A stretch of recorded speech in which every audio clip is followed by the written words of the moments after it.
até retomar. Então, existem dois sistemas principais a respeito da postura do juiz na condução dos processos. E do juiz eu digo do Poder Judiciário, né? No sistema inquisitivo, e aí a gente lembrando das aulas de história vai lembrar da Inquisição, né, na Idade Média. No sistema inquisitivo, o juiz ele pode instaurar o processo de ofício e conduzi-lo a um desenvolvimento unilateral do processo, sem maiores preocupações com o que pensam ou com o que querem as partes. De outro lado, a gente tem o sistema dispositivo, ou seja, o processo só se inicia e só se desenvolve por vontade e iniciativa das partes, dos interessados.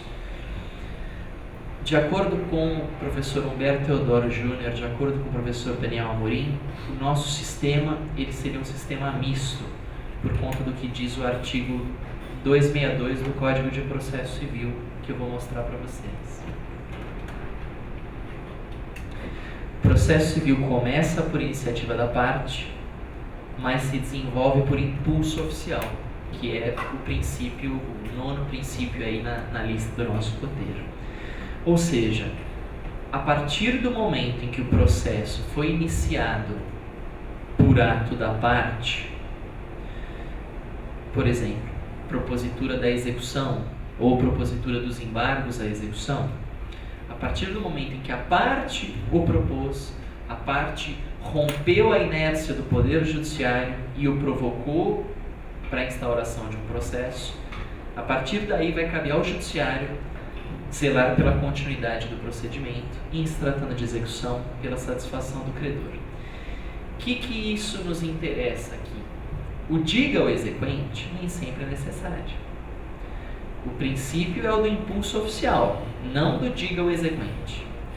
Então, se na decisão inicial, se na lei das execuções fiscais, já está dito que na ausência de pagamento você deve expedir um mandado de penhora para tentar bens o tanto quanto bastem para satisfazer o crédito, eu não preciso ouvir o exequente para ele me dizer, já que o cara não pagou no prazo, despeça mandado de penhora. O nosso fórum tem muito diga, tem muita vista, que não são necessárias, e cabe a nós tentarmos evitar isso, dentro daquela ideia de efetividade, de duração razoável do processo, até de devido processo legal, de cumprimento das regras. Se é possível que a gente dê um passo seguinte nas nossas minutas, a gente pode tentar fazer isso sem prévia oitiva da Fazenda. Isso é concretizar o princípio do impulso oficial, porque cabe, lógico, que a Fazenda é interessada e vão ter situações, muitas, que eu preciso ouvir a Fazenda. Mas nem sempre é assim, então a gente tem que ter um cuidado. Muitas vezes uma decisão inicial, a gente tenta fazer uma decisão inicial já com vários tópicos, vários passos, ela evita esse diga-diga. 10º princípio na nossa lista. Instrumentalidade das formas. Meus caros, a instrumentalidade nada mais é do que uma forma contemporânea de enxergarmos o processo civil. Forma essa que tem no professor Cândido Rangel Dinamarco e no professor José Roberto dos Santos Bedac, ambos da USP, os seus dois maiores defensores. O processo não é um fim em si mesmo. O processo é um instrumento para que haja a solução do conflito levado ao magistrado, ao Poder Judiciário. Por isso que nós falávamos daquele termo até feio, de cautelar como instrumento do instrumento. Quer dizer, o processo em si, de conhecimento, de execução, ele já é um instrumento para a concretização do direito material, para a realização do que é justo. Na prática, essa visão ela influi? Se há uma forma processual para que seja realizado determinado ato, mas essa forma não é observada, contudo, o resultado pretendido pelo ato é atingido, eu não preciso realizar o ato novamente. É claro que isso não justifica absurdos, isso não é o ideal. Mas, se com aquele ato de citação, que não foi muito legal, não observou todas as formalidades legais, o sujeito teve conhecimento do processo, compareceu e se defendeu adequadamente, não tem por que eu refazer o ato de citação. A ideia está dentro... a ideia é aquela máxima de que não há decreto de nulidade sem prejuízo. Então não é porque a forma foi descumprida que o ato é absolutamente nulo e deve ser refeito. Lógico, vai depender do caso concreto. Exemplo clássico que a doutrina concede para a gente. Nos processos em que há interesse de menor, e a gente não vê isso aqui, mas eu vou dar o exemplo que é apresentado, nos processos com interesse de menor, o que acontece? É uma participação obrigatória do Ministério Público, uma intervenção obrigatória nos termos do artigo 82 do Código de Processo Civil. Imaginemos que o Ministério Público não participa do processo, mas a sentença vem a ser 100% procedente para o menor. Eu vou anular o processo todo porque o MP não participou? Não faz sentido. Se a participação do MP, se a intenção, se a finalidade da participação do Ministério Público é proteger o interesse do menor, e esse menor teve uma total procedência do seu pedido, o seu interesse foi 100%, em tese protegido, sem a necessidade da intervenção do Ministério Público. Então, apenas essa mentalidade. Descumpriu determinada forma, é nulo, vou ter que refazer de novo, vai demorar 1 ano até fazer esse edital de citação. Não, o sujeito compareceu espontaneamente, está resolvido. De instrumentalidade, é isso que eu queria apresentar para vocês. Motivação. O artigo 93, inciso 9 da Constituição Federal, ele vai dizer o seguinte: todos os julgamentos dos órgãos do Poder Judiciário serão públicos e fundamentadas todas as decisões, sob pena de nulidade. O que isso significa? Quando nós minutamos uma decisão, é importante que a gente explique o porquê de se ter alcançado determinada conclusão. E isso, a motivação das decisões, a fundamentação, a exposição dos motivos que levaram a determinada conclusão, ela é importante tanto para quem está fora do judiciário, ou seja, ela é importante para as partes saberem o porquê que aquilo aconteceu. É importante para o desembargador analisar se vai revogar ou não a decisão de primeira instância. É importante até para a sociedade, para os curiosos, para a imprensa, por que determinada postura foi adotada, como é importante para a gente também. Quando vocês fazem uma minuta de decisão para que eu assine, para que o Alfredo assine, para que qualquer colega assine, é importante que vocês expliquem o porquê chegaram àquela conclusão, para que a gente entenda por que foi adotada essa postura. Não adianta, gente, você ser genial e criar uma solução do arco da velha excelente para o caso concreto, se você não explicar como você chegou. É claro que não precisa ser muitas vezes uma fundamentação de páginas e páginas. A jurisprudência admite a fundamentação sucinta, mas é necessário fundamentar tanto para para o público que está fora, quanto para o destinatário dessa minuta, que é geralmente o magistrado. E isso, meus caros, não só no judiciário, não só nos processos judiciais. Cada vez mais tem ganhado importância a fundamentação nas questões administrativas. Então, sendo tomada determinada decisão no âmbito administrativo, é importante também que se justifique o porquê de estar sendo escolhida determinada saída.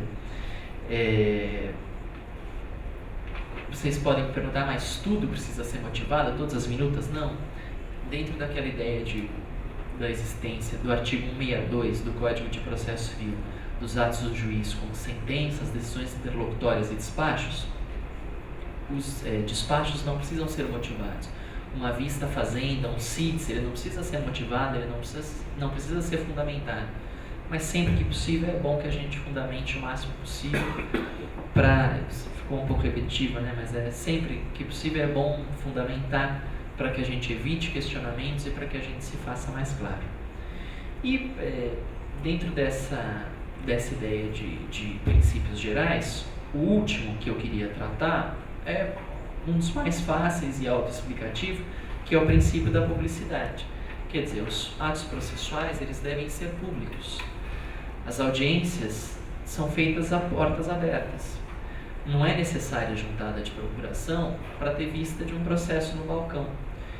As decisões, elas via de regra, elas são publicadas no Diário Oficial. Então, tudo isso para quê? Da mesma forma que na motivação, como eu expliquei, para que haja um controle ao Poder Judiciário. É um controle, não é um controle forte, mas talvez mais uma ciência. Quer dizer, a quem está de fora possa ter noção do que acontece aqui dentro. Você pode até falar, mas isso é um pouco demagógico. A gente tem que lembrar que nós somos servidores públicos, que nós somos, aquela velha história, remunerados com os tributos da população, então nada mais natural que a gente preste contas da nossa atividade. Dar publicidade ao que fazemos é uma forma de prestar contas à sociedade, uma forma simples, rápida e que já é exigida pela Constituição e pelas normas processuais. Evidentemente que esse princípio não é absoluto. A própria Constituição, no mesmo inciso que fala da motivação, ela permite a restrição da publicidade quando o interesse público exige. E o Código de Processo Civil, ele traz as hipóteses do segredo de justiça, no seu artigo 155, que eu vou listar aqui para vocês. 155. Os atos processuais são públicos, correm, todavia, em segredo de justiça os processos, inciso 1, em que o exigir o interesse público, inciso 2, que dizem respeito ao casamento, filiação, que não vai ser da nossa alçada. Interesse público não necessariamente se confunde com interesse financeiro, o interesse da fazenda.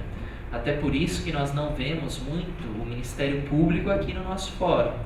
Existe para a gente tentar relacionar os temas, existe no... vamos ver se eu chego. Dentro daquela questão da intervenção do Ministério Público que eu havia comentado com vocês, no inciso 3, se fala em intervenção do Ministério Público nas causas em que há interesse público. Nós vemos o Ministério Público aqui no nosso fórum? Não vemos, porque há uma construção jurisprudencial, a súmula 189 do Superior Tribunal de Justiça, que diz que interesse público não se confunde com interesse financeiro. Mas voltando à publicidade, então, porque tem um interesse financeiro muito grande, uma ação de 100 milhões, o interesse público justifica o segredo de justiça? Não. Isso vai depender do caso concreto.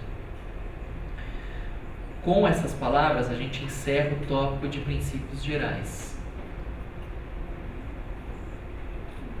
Sobre princípios, esses princípios gerais, algum de vocês quer fazer alguma pergunta, alguma ponderação? Então, vou dar continuidade à nossa exposição. A doutrina lista uma série de princípios atinentes ao processo de execução. Mas, como eu já disse, a minha intenção aqui não é esgotar os temas, é tentar apresentar para vocês o que parece, o que pode ser mais importante no nosso dia a dia. Então, eu separei alguns dos princípios em execução, se eu não me engano 7, que eu listei aí no roteiro, para falar para vocês. E lembrando que os princípios gerais são aplicáveis à execução. Além dos princípios gerais, nós temos mais essas ideias que eu vou apresentar a partir de agora. Então, o primeiro princípio, quando a gente fala em execução, é o princípio da menor onerosidade, que vai estar presente no artigo 620 do Código de Processo Civil, que eu vou mostrar para vocês aqui. Quando por vários meios o credor puder promover a execução, o juiz mandará que se faça pelo modo menos gravoso para o devedor. O que isso quer representar? Que nós devemos evitar gravames, nós devemos evitar constrições que são desnecessárias. Se nós temos dois meios igualmente eficazes para satisfazer o crédito, nós devemos adotar o que incomode menos o devedor. Exemplo, o cidadão tem uma dívida e tem 2 imóveis. Num imóvel mora ele, a mãe, o pai, a esposa, o filho, a filha, o cachorro, o papagaio. O outro é um imóvel que ele acabou de receber por herança e que ele está louco para vender. Os 2 imóveis são de fácil alienação e são situados em locais interessantes. O que nós vamos fazer? Você vai pegar o imóvel que está desocupado, o imóvel que vai gerar um menor desgaste, o que vai acabar sendo um menor desgaste inclusive para a justiça, porque para tirar o cara do imóvel que ele mora com a mãe de 90 anos vai ser bem difícil. Então, a questão é essa. Não significa menor onerosidade uma positivação de que nós devemos ter dó do devedor, não é isso. Então pela menor onerosidade nós vamos baixar os juros, nós vamos autorizar um parcelamento indevido, nós não vamos corrigir monetariamente a dívida, não é isso. Nós vamos apenas, existindo 2 meios igualmente eficazes para a satisfação do crédito, escolher o que seja menos oneroso ao credor. A gente fala que a gente não é um direito à dó, porque nós temos que lembrar, nos termos do artigo 612 do Código de Processo Civil, que a execução se realiza no interesse do credor. Então, esse é o mote da execução, satisfazer o crédito. O princípio da menor onerosidade ele se faz presente apenas para que a gente tenha em mente uma necessidade de evitarmos abusos, evitarmos arbitrariedades, evitarmos providências que não são necessárias na execução. Isso não significa dó do devedor ou diminuição do direito do credor. Tanto a execução se dá no interesse do credor, que na doutrina se fala em princípio do desfecho único, que é o segundo tópico do nosso roteiro. Ou seja, o encerramento regular da execução, ela se dá com apenas uma forma, um único desfecho: satisfação do interesse do credor, que é o que a gente tem no artigo 612. Nós não devemos tutelar, nós não precisamos tutelar o direito material do executado, ou na execução nós não precisamos fazer um julgamento de mérito, de procedente ou improcedente. Uma exceção de pré-executividade, uma falência, elas podem até levar ao encerramento do processo sem essa satisfação, sem se realizar o interesse do credor. Mas o princípio não deixa de existir como ideal a ser perseguido. Isso é uma decorrência muito do princípio da efetividade. Quer dizer, o título executivo ele deve ser cumprido, a gente deve direcionar a nossa atividade, e a gente sempre deve ter isso em mente no fórum de execuções fiscais. Há um direcionamento da atividade para a satisfação do credor. O processo de conhecimento, como a gente viu, é diferente. E a posição do autor na execução ela é tão forte que outro princípio, que é o nosso terceiro princípio mencionado pela doutrina como decorrência disso, é o da disponibilidade da execução civil. No processo de conhecimento, meus caros, a regra é clara, como diz o Arnaldo César Coelho. E a regra sobre disponibilidade, ela está presente no artigo 267, parágrafo 4º do CPC. Depois de decorrido o prazo para resposta, o autor não poderá, sem o consentimento do réu, desistir da ação. Agora eu faço uma pergunta para vocês que trabalham comigo nesse fórum. Quando a fazenda pede o encerramento do processo de execução, nós ouvimos o devedor?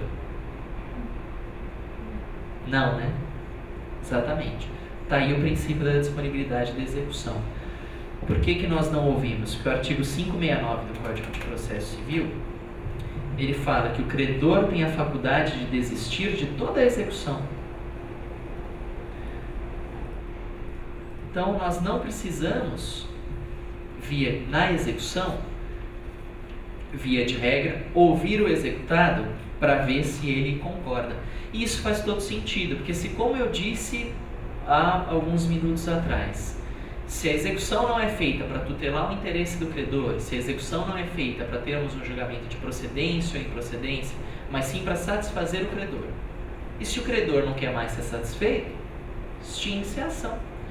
a ideia é tão presente na execução fiscal que o artigo 26 da Lei de Execuções, coisa que vocês ainda vão ver com o colega Alfredo, o artigo 26 ele deixa muito claro que a dívida, se a certidão de dívida ativa, se a dívida for cancelada, a extinção vai ser extinta, e se não tiver sentença, nem honorários vão ser condenados, nem honorários nós vamos ter.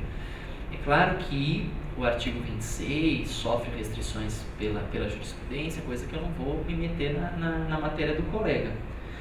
Mas a ideia é essa: se a parte exequente quer desistir da execução, ela pode desistir sem maiores preocupações com o executado.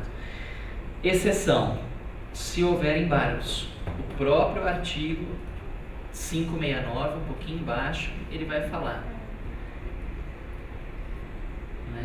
Se os embargos eles versarem apenas sobre questões processuais, ele pode ser extinto sem a execução pode ser extinta, os processos podem ser extintos sem o oitiva do devedor.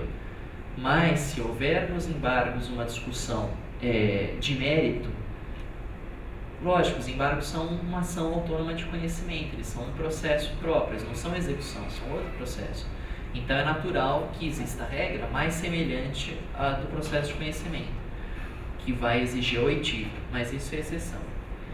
Eu particularmente nunca vi uma parte não concordar com a desistência. Se você é réu e o autor desiste do processo, você dá graças a Deus, vai acabar aquele processo, não vai ter mais essa extinção, acabou o processo, concordo com a desistência para ontem.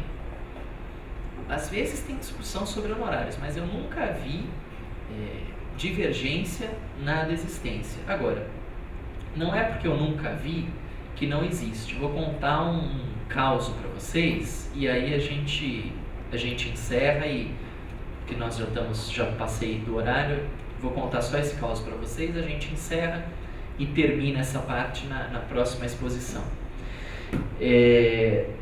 Eu fui assistir certa vez uma prova oral para a magistratura estadual, se eu não me engano, o concurso 180 do TJ de São Paulo. E o examinador, que eu não vou dizer o nome aqui, ele perguntou à candidata: doutora, cabe ação rescisória em face de decisão que não segue a jurisprudência? Me parece que serão possíveis duas respostas, sim ou não. Não, excelência, não cabe ação rescisória, porque o rol do artigo 485 do Código de Processo Civil é um rol fechado. Desrespeito à jurisprudência não está na lei como causa para rescisória, então não cabe. Ou ela diria, ou a candidata poderia ter respondido: cabe, excelência, a jurisprudência já tem aceitado. E citado uma hipótese, por exemplo, aquelas hipóteses que a gente de vez em quando vê, de ser possível não se executar uma decisão quando ela está em manifesto confronto com a jurisprudência do Supremo Tribunal Federal. Ela tinha essas duas respostas. O que ela foi dizer para o examinador? Ela foi dizer: excelência, eu acho que não, porque eu nunca vi. E aí a lição que eu deixo para vocês é a lição que o examinador deu para a candidata. Ele respondeu: olha, minha cara, eu nunca vi foto de sogra na carteira de genro, mas não é porque eu nunca vi que não existe. Então, a plateia começou a dar risada e a menina que estava sendo arguida quase começou a chorar. Por que eu estou falando tudo isso? Porque é o que eu estou dizendo, eu nunca vi alguém não concordar com uma desistência. Pode parecer até uma formalidade desnecessária. Puxa, desistiu da ação mesmo em embargos, reconhece a desistência, acaba logo com isso. Mas havendo essa imposição legal e havendo essa possibilidade de não se concordar com a desistência, não na execução, mas nos embargos em que haja discussão sobre mérito, a gente tem que ouvir sempre a parte contrária para ver se concorda com a desistência. Então, eu vou encerrar por aqui. Ficaram faltando só 4 princípios e a gente continua na aula que vem. Bom? Obrigado pela atenção de todos.